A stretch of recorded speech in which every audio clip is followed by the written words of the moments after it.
because we don't ask for help, when we get to a point where we actually feel like we have to say something, it literally means we're drowning.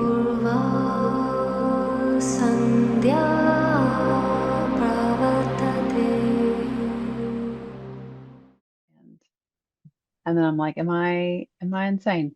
I just feel very insane and unstable a lot of the time lately. Mhm. Yeah, definitely eclipse energy running for you and no question. But let me address one thing that is something that we've spoken about before, and I know I've even spoken on here about it, but I'll bring it up again because I think a lot of people who end up on the spiritual path are this kind of person. So for those of us who are very strong, resilient people, meaning, we're the kind of people who are kind of just I'll just kind of shut up and get on with it.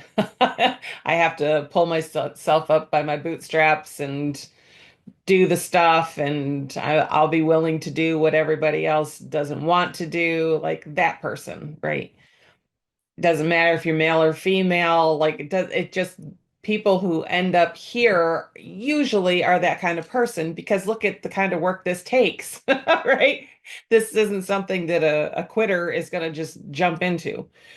So the problem though is that people like that, and I will just say people like us that way have the drawback of now it can be egoic, it can be from a very prideful place, a place of like, oh, I can handle all the things.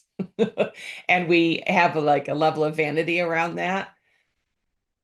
It can be from a space of playing the martyr. I do all the things, and it allows me to feel wonderful about my victimization that I get so used and abused and stepped on. It can be that too. Sometimes it's really not that so much as you're capable, so you do the things and you rarely ask for help.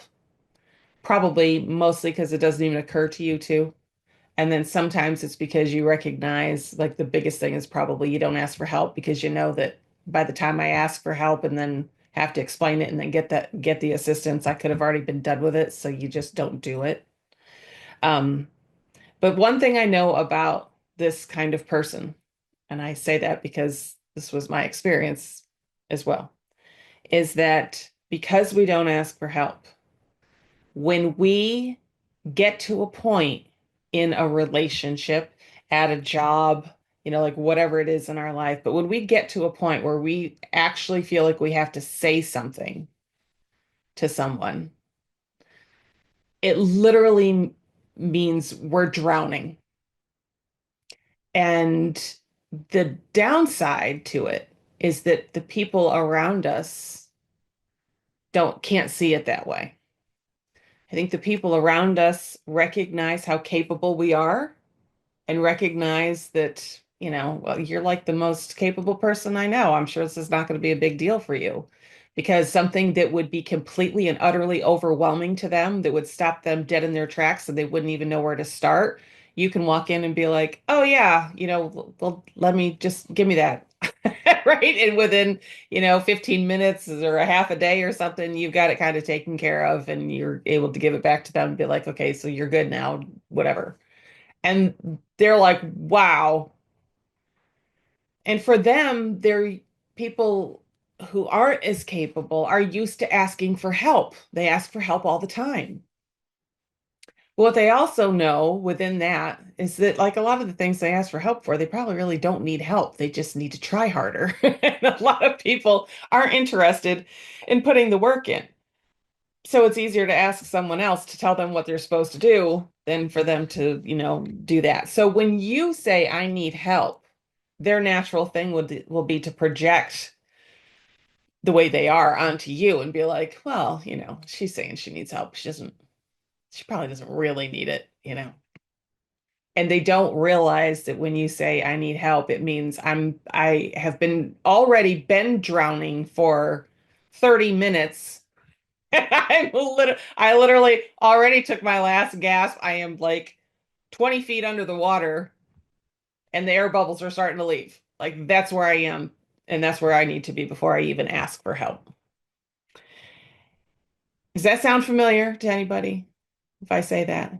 Yes, of course it does. Of course it does. Now, the hard thing with this is that we can even say to people, I'm drowning right now. Do you understand? Like, do you understand? Like, I literally, I remember saying this to my own husband. I literally feel like I'm on the verge of a complete breakdown, like a full on, like psychotic break. I don't know what that looks like, but I have a sense that I must be kind of close. But I still think that even when you say that, something in them is just like, oh, she's exaggerating, right? Maybe they're just too afraid to be like, oh shit, like if it's that bad for her, oh my God, I can't even imagine. And that's a scary place to be. So let's just not even go there. And that could be what's moving too. So what's the cure for this issue, Pujanda? What are you going to do with this? Since this is obviously who you are, you have this thing going on. You need help.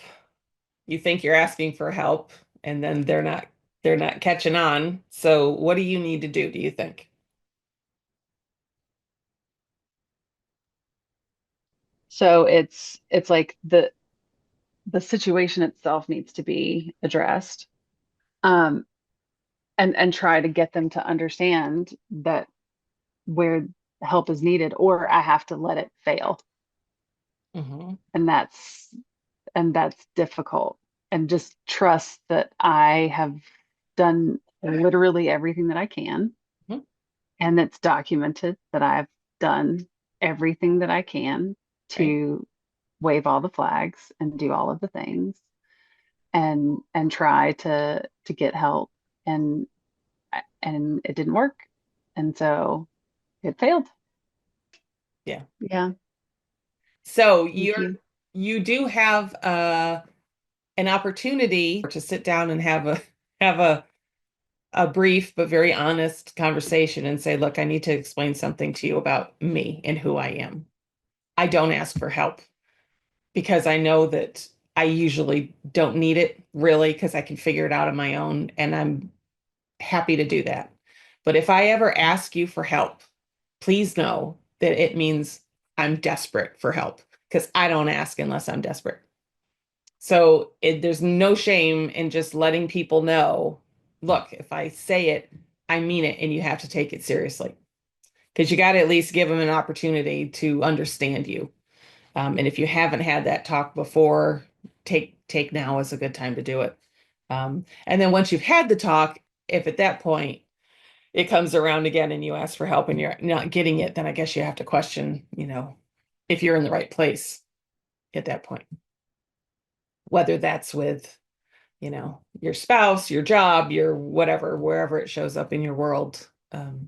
At that point, you'd have to kind of be like, do I even really want to be here if they can't even take me seriously when I reach, because we all need to recognize when someone reaches for whatever, some kind of help, like you want to take that seriously, especially when it's someone who doesn't do it often.